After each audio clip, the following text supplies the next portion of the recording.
Hmm. Maria, are you in Canada or down south? I'm in Canada until January, but I just got back from Europe, and this was my first trip since my diagnosis, so that was a huge win for me. Yeah, Congratulations. That's thanks. serious. That's It a was serious. challenging at first, but then I made it. So, yeah. It lights you up just to think about it. I can see your face Right? Yeah. lighting. Yeah. Congratulations. Thanks. Yeah, I can do this now. Yeah, now for winter in Canada, that sounds Yeah. Yeah. like its own challenge. How is your school coming along? It's really good. Good. Yeah, I'm loving it. I'm on break right now, so I especially love it. But yeah, it's amazing. It's amazing that you're able to do it. I'm so happy for you. Oh, thanks for seeing me in that. It means a lot. Yeah, Yeah. that's awesome. All those big wins for us, hey? Yeah. Mhm. It's certainly not like a linear, Yes, right? yes. Got its ups and downs, but the trajectory has certainly been towards resilience and choice and freedom and joy. Hmm. Awesome. Yeah. Awesome. Yeah, I missed the fall course because I was traveling, so I will join you guys again in the winter. Yay. See how Wonderful. everybody's doing. Yeah, wonderful. It'd be nice to have you back, Maria. Thanks. That starts I in like January. So, I like to be with my peeps. Always makes me feel good. hmm. Yeah. Yeah. Nobody can do this work for you, but you don't have to do it Eg- alone. exactly. Yeah. Exactly. Hmm. It's nice to see some familiar names and faces. Hmm. Uh, Yeah. Yeah, and then we and with new our ones. registrations, we had a lot of registrations. Some of them were names that I recognized from FND Courage, and some were new. So it'll be nice to have a mix, hopefully.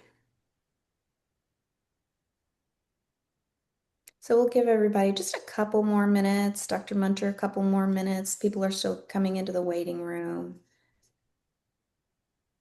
So we'll just give everybody just another minute or two. I want to thank everybody for joining today and for Dr. Munter for presenting this workshop. I think it's going to be really great. Lots of really cool content and really interesting topics that I think you guys are going to love. Hi, everybody. Hello. Dr. Munter. Maria. Hey, Maria went to Europe. And you have back. Wonderful. Wow. See, let's talk about brain plasticity and the ability to change, how your brain functions and FND symptoms. Yeah, wonderful. Glad to hear. So I think we're going to take a couple more minutes and then we get started so that we can be relatively on time. I'll go ahead and just reintroduce our topic today is Mhm. neuroplasticity and FND, small daily practices to gently retrain your brain. And our presenter for today is Dr. Afra Moenter. And so if you are looking for neuroplasticity and FND, you're in the right group. And we'll have about an hour today for our topic, and then we'll have some discussion between me and Dr. Munter. We'll have just a conversation around neuroplasticity. We'll have some gentle exercises and practical tools that you guys can practice at home. And then we'll end with some Q&A and an opportunity to ask questions. You can put those questions in the chat, and your questions do not go to everyone, they only go to me. So if you're familiar with how we do things at FND Courage, we don't have a chat that kind of goes out to everybody. Anything you put in the chat will go directly to me, and then I'll ask the question when they come in. And you may choose to leave your camera off, or you can try something different. You can try to just show up for a couple of minutes. And I know that in our work, that when we see somebody else's face, that it really creates a different sense of belonging and being with other people than to just look at a dark screen. And if that's not possible, or if you don't feel comfortable doing it, that's totally fine too. But if at some point you want to turn your camera on, that's wonderful. Okay, Amanda, do you want to? Yeah, I can go ahead and kind of kick us off with a brief welcome and to everybody for joining us today. We're so happy that you're here. These community events are held by FND Courage. If you're not familiar with FND Courage, it is a nonprofit organization that supports those with FND and their care partners. We do this through a variety of different ways, including education, community resources. We have a 12-week somatic-based skills course that we offer multiple times a year. So you may see a lot of these people already know each other, and that's because they've been part of our course and continue to be part of our course because we offer lifetime access to that. We also offer these monthly workshops with a variety of topics. So you can check our website, fndcourage.org, our event calendar to always be up to date with what workshops we're going to be offering that next month. We've also done retreats, in-person retreats in the Rocky Mountains of Colorado. Our hope and our goal is to do those again one day. So, with that being said, one of the things this workshop is part of our Thrive Together campaign through the month of October. As part of that, we've offered lots of free resources, workshops, online education, and the hope is that if you feel that these have been helpful to you, consider a donation because FND Courage is a nonprofit. We always use anything donated to us to provide education, resources, things like the retreat. So consider a donation that feels good to you. You can do that in a multitude of different ways. The easiest might just be getting on our website and going to fdcourage.org/donate. All right, that's enough of that. And then I'd like to introduce Dr. Afra Moenter. She is the founder of F&D Courage. She leads our 12-week course. She also has a private practice in Boulder, Colorado.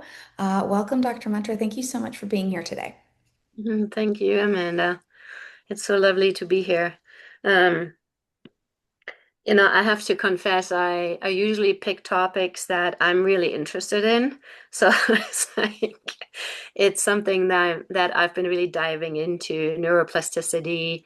And, my work with FND, I've been in private practice for over 30 years, but I've been working with FND exclusively for the past 15 years. And I have looked at functional symptoms from all kinds of angles. I've learned from every client I've worked with. And neuroplasticity, so it's really how we have the ability to change our brain and how our nervous system works is, I think, a huge part of healing and working with functional symptoms.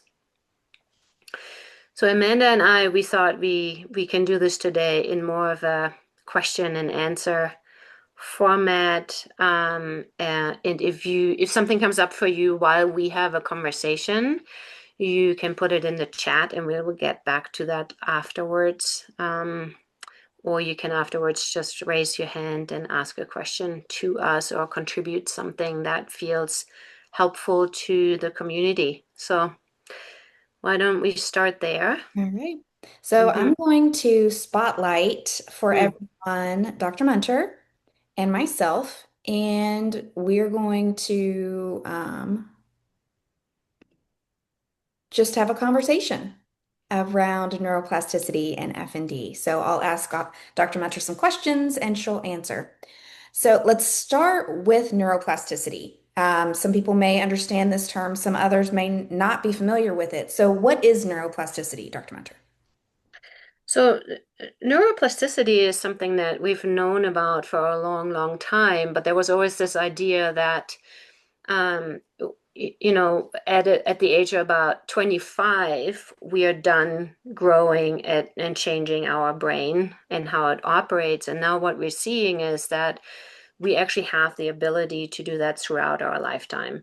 So it's measurable, with MRI studies and EEGs, we can see how through certain behavior changes, we actually have an impact on how the brain functions.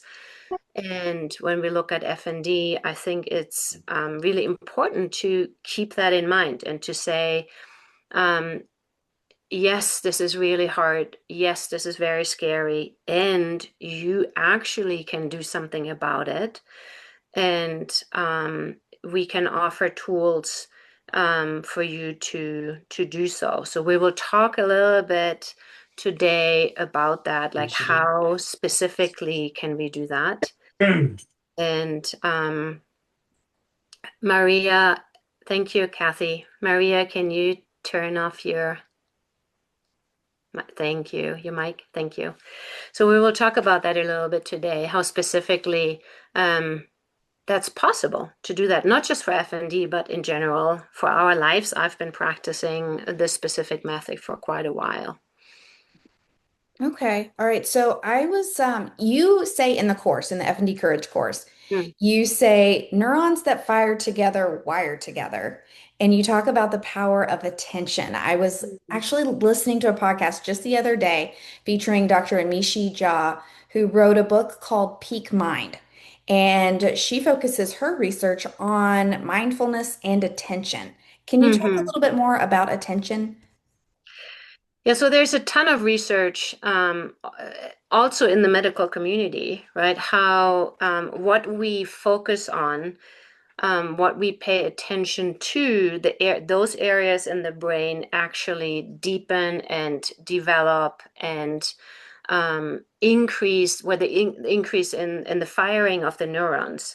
So it's not just an idea that we can change by thinking differently, but we see it really in brain scans, how when we pay attention to certain things, those certain areas in the brain grow and deepen. So, um, and it goes both ways, right? If we pay attention to things that are not so helpful, like terrible things that have happened in the past, and I keep thinking about that, in the present moment, and I keep feeding that, those pathways actually grow. If we pay attention to those little joyful moments, like little sparkles of joy in our life, those neurons fire together and then they deepen the pathway. So it has a lot to do with not just the way we think, but also the emotions we bring to that thought process. So when we have elevated emotions, love or joy, any kind of positive emotion coupled with a certain thought, that pathway will actually deepen even more strongly. So it's it's more than just thinking positively though. So there's a lot of science and research behind this. Can you tell us a little bit more about that? Yeah, so some when you look into the literature, oftentimes in the medical literature, we talk about it as mental rehearsal, right? We rehearsing something mentally. So there's a whole science behind that. There's a science behind mentally rehearsing something. And initially, the first studies I read years ago were more around performance. And sports performance. So I remember many, many years ago when I was in the climbing environment, we would actually think through a climb and mentally perform and rehearse that climb. So the research initially was more about that. But what we now see is that there's a ton of research, and we will send actually an email with some of the articles later, that show that in the world of rehab, like physical rehab, that by imagining, by rehearsing a certain physical movement, that the brain doesn't know the difference between us actually doing it versus us thinking about it. So it fires the same neurons in the brain. Right. So when somebody, let's say somebody is paralyzed, and that sometimes can happen with FND as well, um, the brain doesn't know the difference. If I actually move that leg or if I mentally rehearse, moving the leg, which is so fascinating because I think when we really dive into it, then the possibilities are endless, right? We can really mentally rehearse a lot of the components that we need for healing with FND. I just see all of the different ramifications for this in F&D, because it engages this motor cortex, right? Mhm. Yeah, so there are, some studies specifically that where the researchers have looked at the motor cortex, which is the movement center of the brain. So in FND, that is really the main thing that we look at, right? You either have involuntary movements such as twitches or seizures, or you might have involuntary movements that look more like paralysis or numbness. So if we can bring in voluntary movements, right, we can actually work with that dynamic. Sometimes that's just not possible, right? You cannot bring involuntary movements with your body, but rehearsing it in your mind. And we will give you some examples later on, and more examples actually in the email we're sending out so you can practice this at home. So if we practice what's also called motor imagery, so it's like you are actually visualizing in the moment that a part of your body is moving, then those parts of your brain start firing. So it's specifically important, I think, with FND and the movement center of the brain. Hmm. Okay, so I had a question. Hmm. What might somebody do if they struggle with visualizing? Now, mental rehearsal is a little bit different than Mhm. visualization, right? Yeah, so mental rehearsal, that's a really good point because in the past when people said to me, "Oh, just picture yourself being, I don't know, healthy and rich," right? I would say, "What? That makes no sense to me." So it's a little bit different. Mental rehearsal is in the moment. You're really, and I'm talking about the body right now because that's so important with FND. You're in the moment, really sensing and picturing a movement that you want to practice. So it's different than me saying, oh, 1 point down the road, I'm going to be able to walk. That's more visualizing something in the future. But mental rehearsal is actually in the moment. It's a practice that, I will give you an example in a little bit, but it's a practice, and it's so well researched, right? It's a practice that in the moment, if we really dive into the experience with our mind and picture it in this very moment, then the neurons fire in the brain. So it's not something about the future, I will be rich and beautiful, right? It's more like my body is doing this in this very moment. Great, great. Thank you for clarifying that Hmm. that distinction. So, given that F&D well, let's first, are there any other is there any other research or any other studies? I know you and I have talked about that really prominent piano study. Mm. Hmm. And is there any other research or any other literature that you want to bring in at this point? Well, Stanford University did a ton of research on this, right? It's really the ability to um, distinguish between what's real, so to speak, like I'm moving my fingers right now, versus I'm imagining moving my fingers, that's perceived. So they did a lot of studies on that and found, what I keep saying, that, the same areas of the brain are firing. So Stanford is really big on that. But some of you might know Joe Dispenza. He has done a lot of research on mental rehearsal, and has, really done wonderful studies showing that we can change pathways in the brain. So, there are lots of research studies from big universities that in the medical field that really show that changes are happening when we do that. Hmm.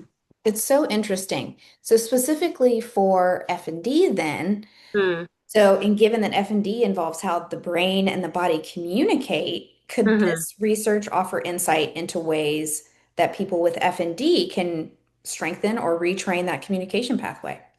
So I really like this idea specifically because I think with a lot of functional symptoms, um, you experience such a limitation, right? If you're sitting in a wheelchair and you're paralyzed, um, it's oftentimes not possible to use regular PT to move your legs or to start walking or getting up, or strength training is not really as effective.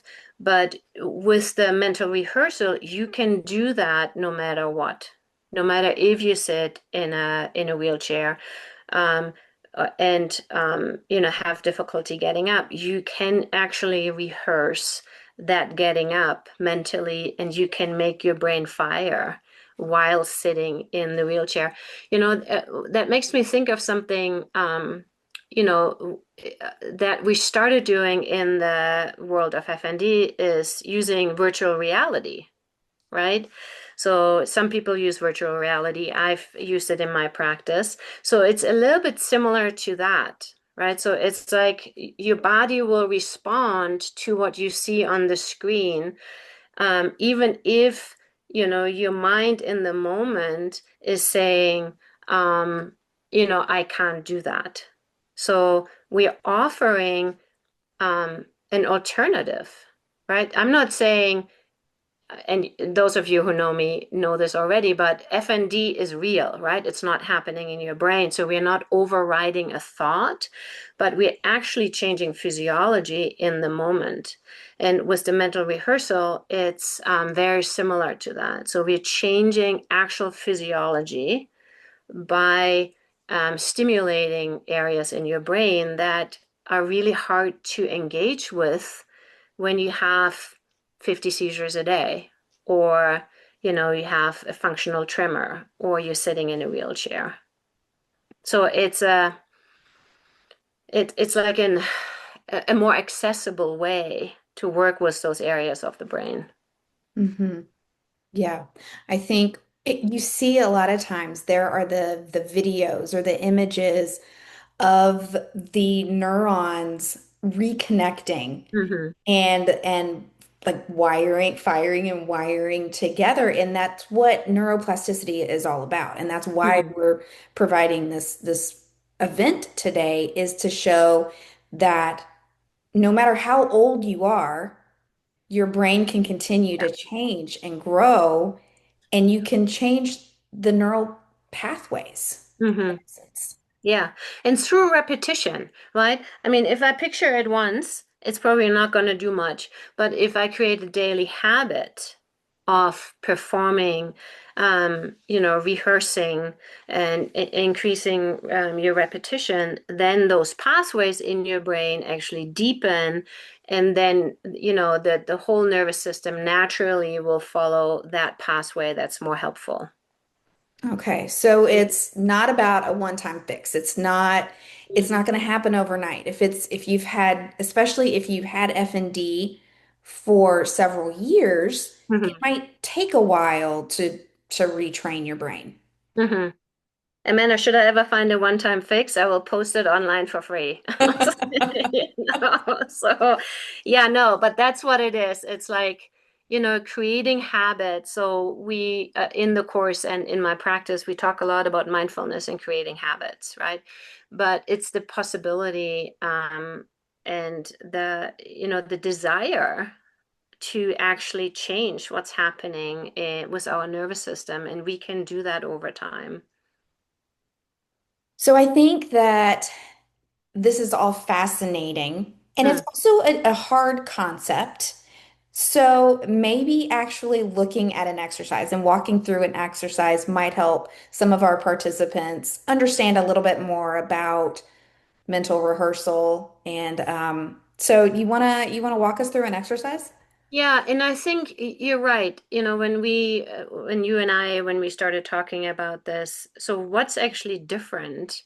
to what's different about mental rehearsal versus standing in front of the mirror and telling yourself that I'm lovable the way I am, right? What's the difference? And the difference to me when it comes to FND is that um, we are not working as much with belief systems. We're not working as much with that as we're actually working with re-engaging parts of the motor center in your brain and, bringing a sense of wellness to your body through the rehearsal practice, if that makes sense.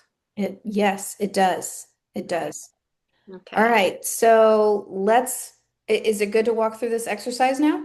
Sure. I mean, whoever, I don't know, if there's some thumbs up or not, but to just give you an example of what it could look like for you, and then we will send you in an email, we send you like 3 more variations that might resonate more with you um, or not. So if you're open to it, um, just listen, you don't have to engage. Oh, thank you for the thumbs up. I just saw a thumbs up. That was so cute. More thumbs up are coming. So, to do this practice, what I'm encouraging you to do, find a place that feels comfortable. You can be lying on the floor, you're sitting on the couch or in a chair or whatever feels good to you. And the way I like to start out is almost announcing to myself, what I'm about to do. So you could say something like, I'm practicing what a calm and regulated and safe nervous system or body feels like. So you're setting that up. Some people are changing their position. That's wonderful. So you're telling your brain what you're about to do. So this is what I'm about to do. I'm practicing mental rehearsal, and this is my intention.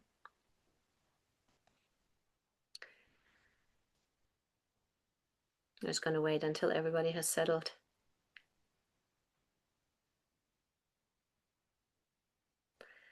So I'm just going to walk you through it the way I like to do it. And then you can imagine your nervous system as a gentle network of light. So the nervous system really touches every part of your body and runs through your body, your brain, your spinal cord, and all the nerves that are reaching into your limbs.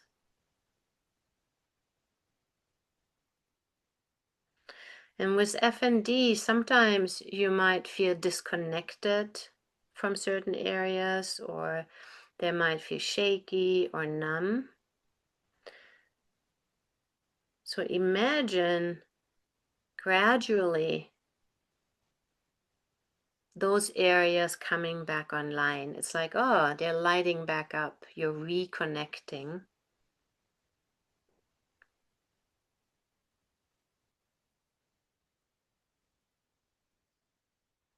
For some of you, it might work to picture a color or a light. So I oftentimes use a light. It's like, oh, I'm touching all the areas in my body. So you're connecting with your full nervous system.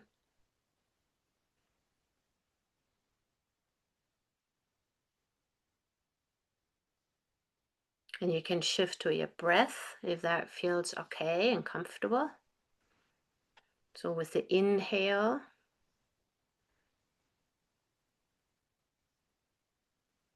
this warm and steady energy flows through your body. With every inhale, you inhale that energy.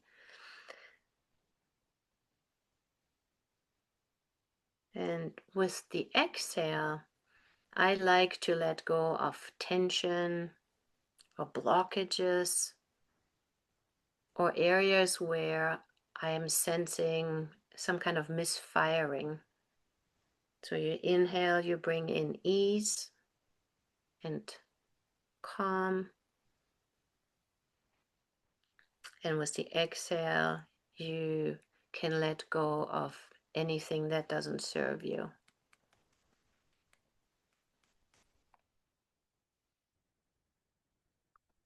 So now we're actually imagining the body in balance. So there's a greater balance in your body. And some of you might already drift off and say, oh, this is not for me. That's terrible. Just notice that. Just notice that the mind is drifting off.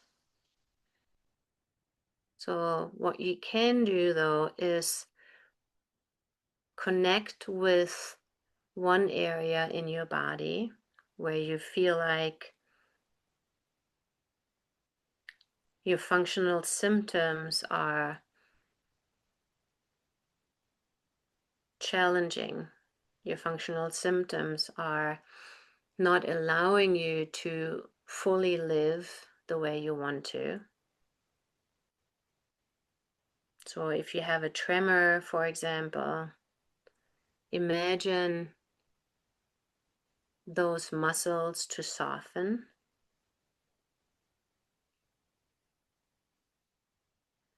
Even if that's not happening right now, so it's not a quick fix, but if you imagine those muscles to soften,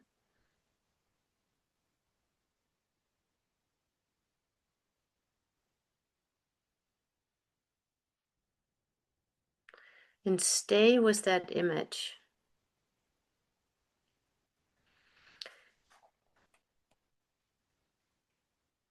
How does your body feel?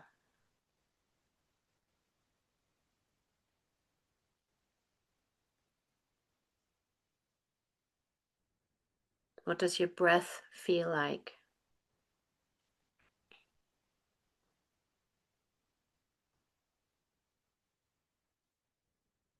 What does your nervous system feel like when the communication of neurons is actually helpful and allows you to feel safer in your body?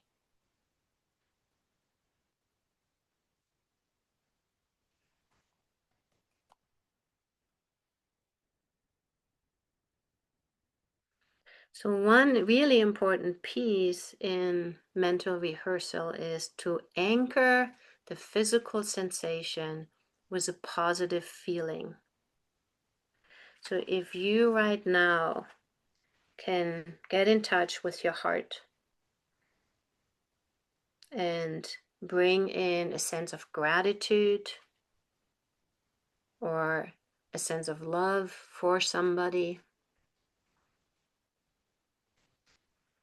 that positive feeling anchors the physical experience more strongly in your body.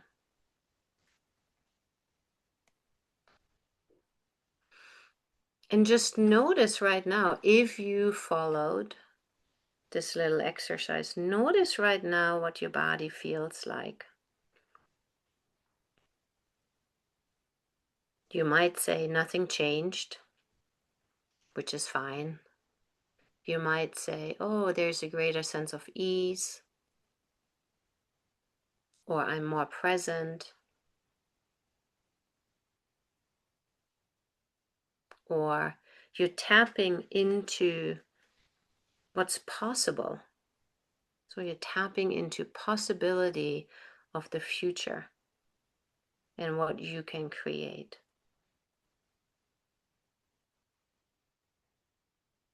So whatever it is, just acknowledge that. It doesn't have to be a wonderful experience. It can be neutral, it can be confusing, it can be something that feels very unfamiliar. All of that is okay. It's just for us to notice what arises when we practice a state of a more regulated nervous system coupled with elevated emotions. And if you would like, you can slowly come back and listen or engage in the conversation that we're having. Or you can stay with your experience. Either way, that is fine.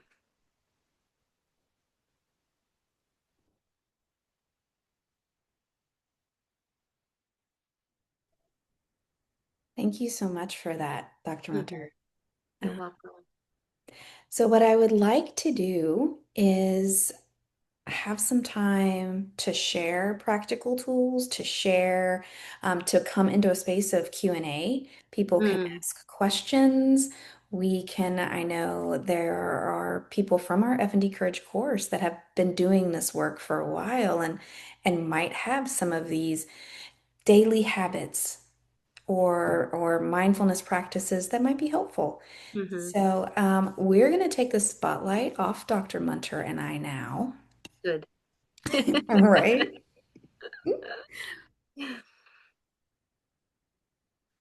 And while you do that, sometimes I think about, as a general daily practice, so what can be helpful for everybody to engage in.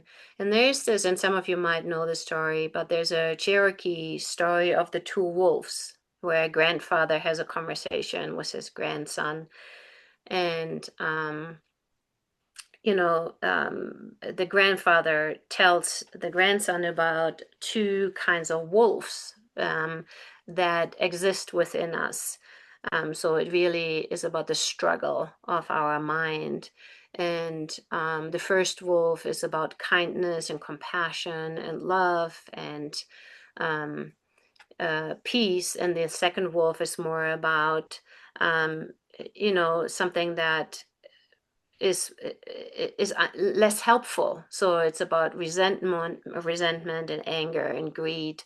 So, and those two wolves are all within us. And basically the grandfather tells the grandson, the wolf who we focus on, the wolf we feed the most, will actually win this battle. So it has to do with where we place our attention. So sometimes in my daily practice, I remember, that story and remind myself to step out of those sometimes very seductive, unhelpful thought patterns I have too. So that's more like a general sense of how I work with it.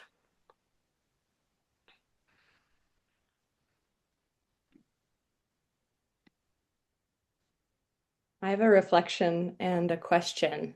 Okay. The reflection was when I sat to do the mental rehearsal. Mm-hmm. I was tracking this point of tension by my spine, and it got about maybe 2 to 5% better. Mm-hmm. And I think in the beginning of this work, I wouldn't have had the awareness to even notice that 5% of improvement. And there's still a part of me that's like, I wanted a quick fix, right? um, but I think part of the work is noticing those tiny little shifts and then returning to the mental rehearsal at another time. And then the question that I have, one of the things that I've noticed about you, Dr. Munter, from the beginning is the way that you use language is really different from other people. And so, how does language and relationship influence neuroplasticity? How is that?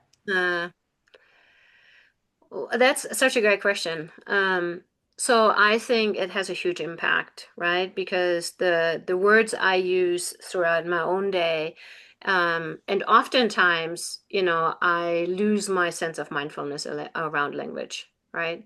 So especially when I, feed the wolf of anger or resentment or whatever it might be. But what I'm noticing now in my life is that it actually doesn't feel good to me. I don't like how it feels inside of my body, right?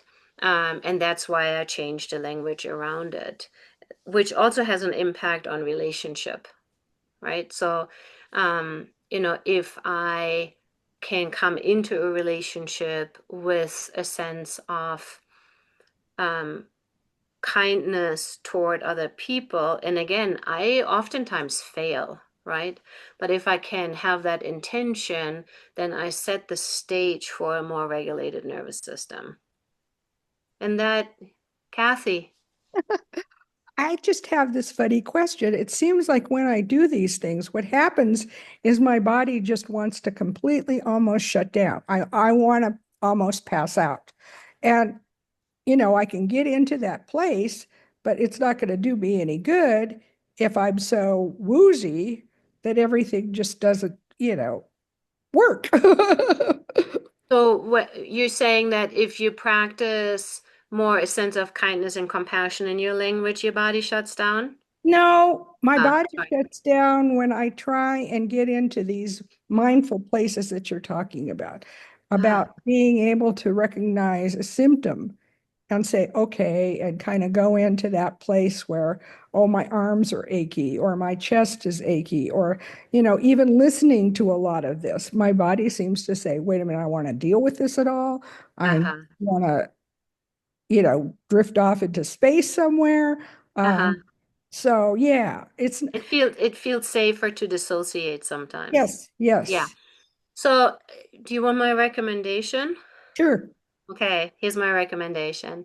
So, with any practice, especially when it comes to mindfulness, right? Or present moment practices or mental rehearsing, my recommendation is to start off with something that's actually pleasant, right? So not to go into, oh my God, I'm in so much pain or my symptoms are so overwhelming, and to stay with that, but to, find a place in your body or find an experience that feels at least neutral. So you don't have to leave and you don't have to shut down and go away. Well, like right now, I'm not feeling particularly threatened by any of this. I wanted to come in here, I wanted to listen to it, but there's some place in my head that seems to be reacting in a different way, in a more negative way. So that's Mm-hmm. sometimes the thing that really throws me off is that I'm not approaching it. It's like I don't understand why my body will disconnect when I'm not in a position where I'm feeling threatened or unhappy or any of those kinds of things. Yeah, so I don't know your story, right? And I think we shouldn't go into that. No, But no. what happens is that, the challenging experiences are being laid down in the body, Okay. right? So I can think, oh, going into the supermarket is totally fine. But if there has been a challenging experience somewhere in the past, it will show up in my body. And that can be really confusing, right? It doesn't make sense. It's like, huh, I don't understand. So by rehearsing the way, I'm suggesting, you actually work with your body Okay. and not so much, with all the minds and the thoughts that come up in your mind, but it's more like, hey, I feel it in my nervous system. Okay. And we can talk about that more, right? Because it is very challenging, because what I know is we all create habits, right? I have lots of unhelpful habits in my life. So to work with them can be really challenging and takes time and practice. And sometimes I get tired of it. Sometimes I don't want to do it. And then I remember the benefit of it. And then I come back to my daily practice. So it's just, not the same for everybody. So yeah, Okay. Thank you. you're welcome. Diane. Oh, Rose, sorry. I didn't know who raised their hand first. Diane. I guess I'm kind of relating to what Kathy's saying, but for me, I'm getting stuck at, I can't even imagine. Like you're asking us to imagine these things and I can't imagine. So I'm struggling with this whole rehearsal thing. So you can't. For me, this activity was incredibly activating. Yeah. So, it takes a while to actually be able to dive into it. So again, what I would say, pick something that's smaller, pick something that is not as big in your body, to to just be with it. It takes time. It doesn't just happen. I mean, it didn't just happen for me in my practice.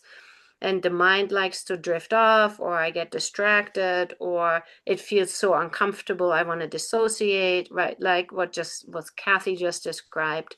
So those are all parts of the experience, right? It's not like, oh my God, you don't know how to do it. No, oh my God, this is just part of the experience.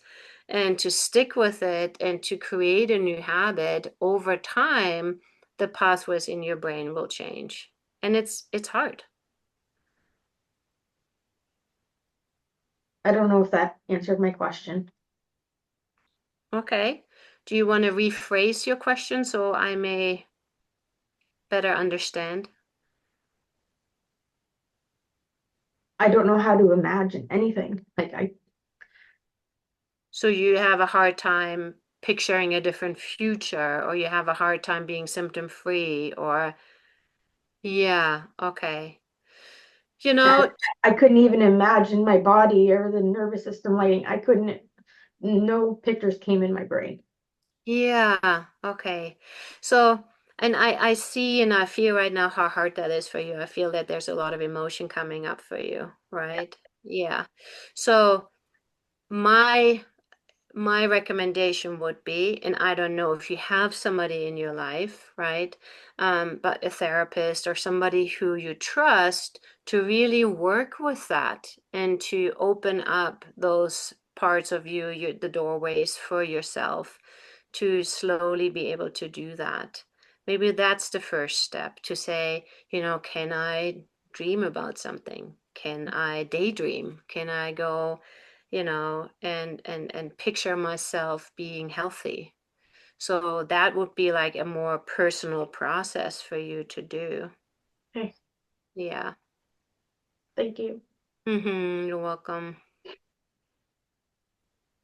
Diane, I just wanted to mention, and I know we got to go to Rose here, but that a lot of people have trouble with visualization, with imagining, with the visual imagery. And so, I mean, I think you're not alone in that. And so I just wanted to to mention that there are a lot of people that are in the same boat. Well, and it's one thing to imagine it, and the other is to actually feel it, right? I mean, that's the second step, to feel the emotion, to bring the emotion to it. And that's incredibly hard, right? So, but it's a practice. Yeah. Angela, welcome. Hello, can you hear me? Yes. Hi, Hi. my name is Angela. I think I'd like to do maybe part of a reflection and maybe like a question or just if you have any word of advice. Okay. I mean, I think for um, I think for me when doing this practice, I think it was harder for me to stay present in the areas of my body that felt uncomfortable or Yeah. painful, and I was trying to search for areas of my body that felt more neutral or at least a little bit more present. Like, instead of trying to focus on like pain in my back, like focus on, oh no, my stomach's growling. So that's something. Or maybe imagine connecting to an experience I've had before with my body that felt positive, like trying out archery, even in the state that I'm in with my FND. So that's nice. I think the practice kind of bubbled up a lot of emotions. I'm actually a PhD student in like clinical psychology, like in that world, and I'm kind of currently on leave from my program because of my FND. So there's just like a lot of emotions.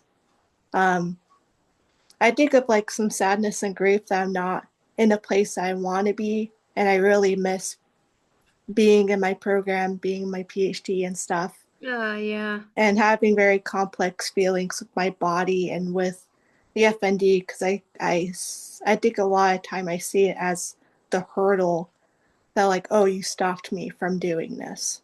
And how do you have like any advice in terms of how to get to a more comfortable, accepting place, instead of viewing this thing something so negative or as the enemy? And since I'll probably be working with this for a while, having a better relationship, and how using this practice can be helpful in that. So happy to speak to that a little bit. I wanted to pick up on your example of archery. Okay. So what I heard you say is that it's something you want to do. Yeah. Okay. So archery has been a big part of my life, traditional archery. So I'm quite familiar with the movements. So what you can practice is actually picturing, yourself doing the movements. If you don't feel comfortable doing the movements, with the bow and the arrow, but just getting a felt sense, an idea in your body, what it feels like what's this yummy kind of a feeling that you get when you do it. It's also demanding, right? But there's a yumminess to it. So that could be a really wonderful practice for you. And again, it's not about, oh, one day in the future I will do it, but I'm rehearsing it right now in this very moment. So the other part is, first, I wanted to say thank you for being so vulnerable and open, right? Yeah. And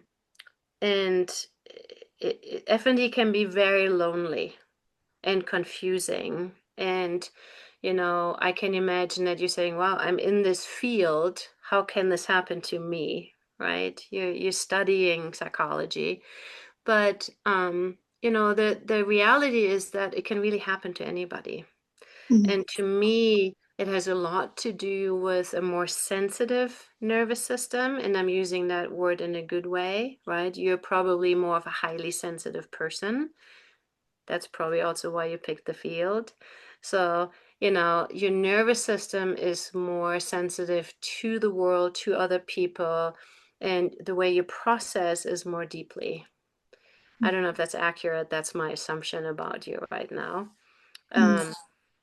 So that also means that, what you experience right now is the physical manifestation of that. When you get overwhelmed, when you stay too activated for a prolonged period of time.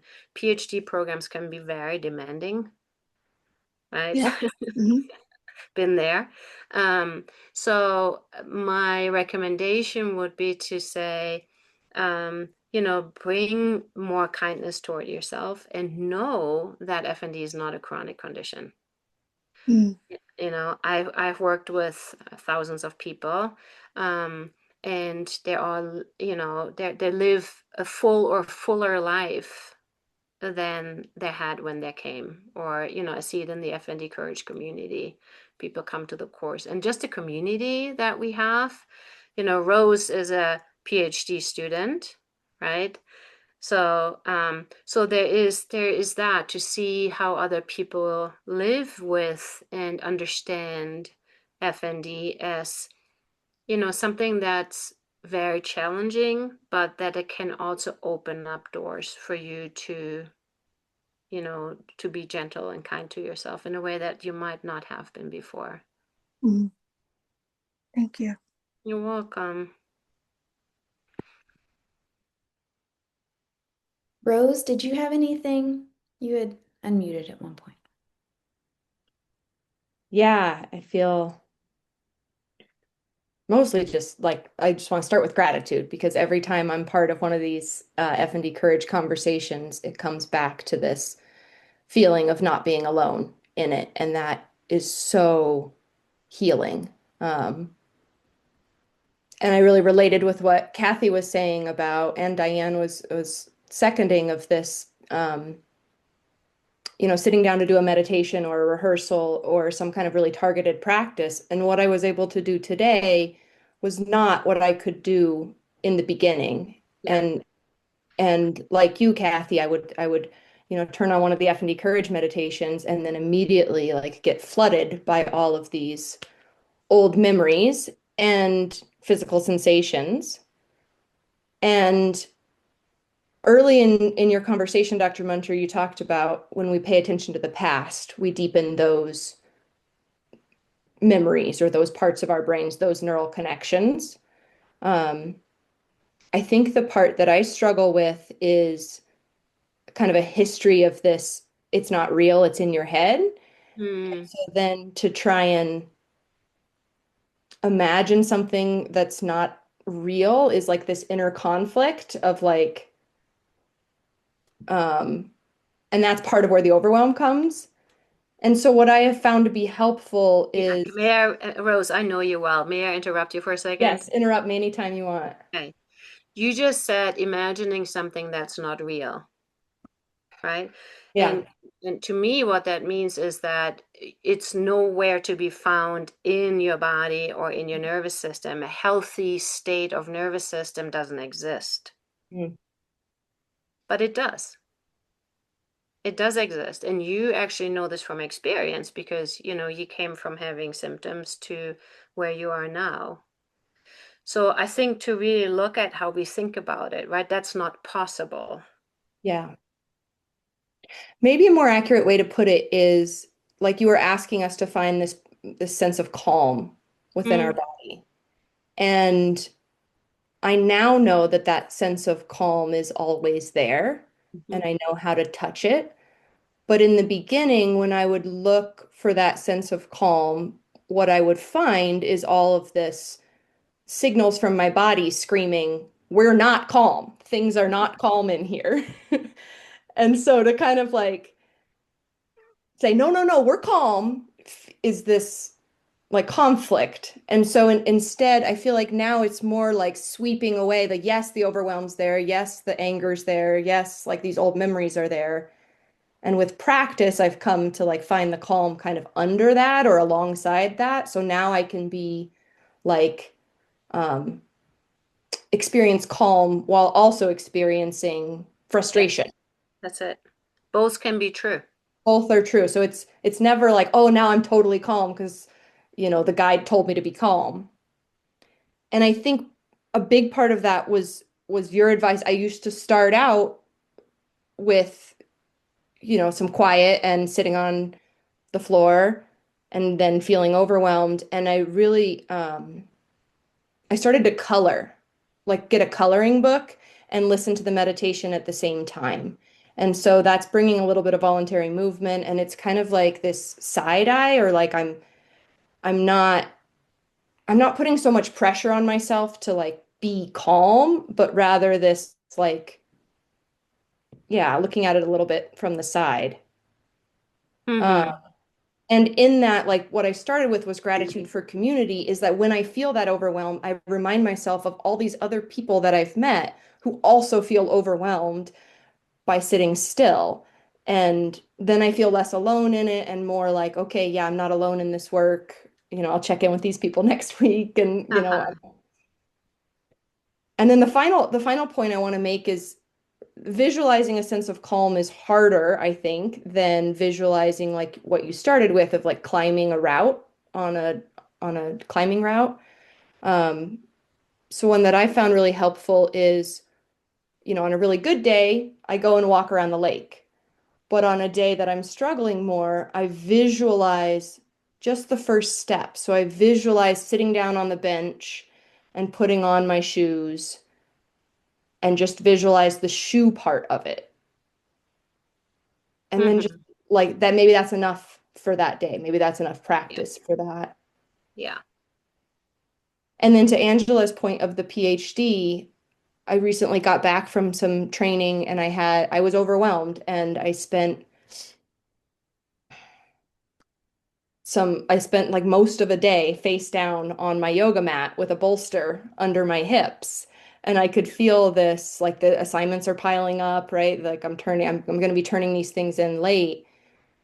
But the work that you kind of alluded to, Angela, is this like, how do we befriend this thing, this FND that is preventing me from, turning in the assignments on time like my brain wants to, like I've been trained to be a good girl and get things in on time.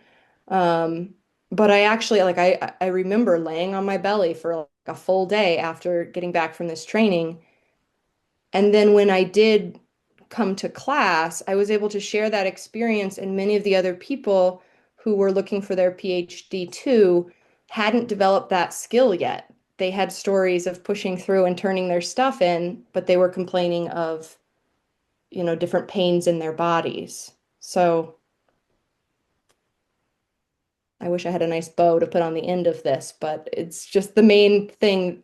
I'll start where I ended of this gratitude and that we don't have to do it alone. We are social beings, and that is like it used to be the person in the community who had FND was the crazy lady, the only one in the community. And now we have this ability to connect with one another and to know that we're not crazy and we're not excluded from community because of this condition, but rather there is a group of people who understand what it's like. So Thank you, Rose. you're welcome. Thanks so much, Rose. I want Claire, to, you raised your hand a while ago. yeah. Hi, yeah, I'm in Northern Ireland. So hi, Joy, all Hi. the other people. So I was diagnosed about a year and a half ago, and I've made big progress, all self-managed because I've had no medical support at all, really, which I know is a very common background for most of us.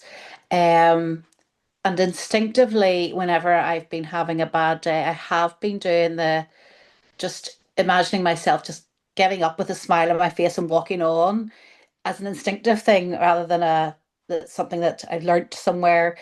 Um, and I have been trying to do the looking for the glimmers and the positive days and things like that. And I've come a long way. I'm back to full-time work.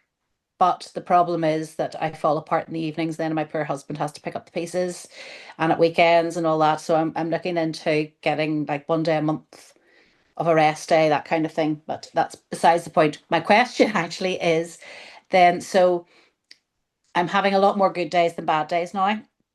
So would your recommendation be to try the process on good days as well as the bad days to kind of train the brain in it? Because when I'm really struggling with symptoms, it's so hard to bring myself out of that. And I'm just wondering, is there a merit in a regular practice of doing this, whether I'm having a good day or a bad day, to try to train the brain that way? Does that make sense? It makes totally sense what you're asking. So here's my first response. Then I have a second response. My first response is I'm encouraging you to find resources for yourself on those bad days that actually help you be more regulated. If a practice like this is such a resource, then go ahead and do it. If it feels like it leads to more dissociation or it leads to more struggle in that particular moment, I wouldn't recommend it.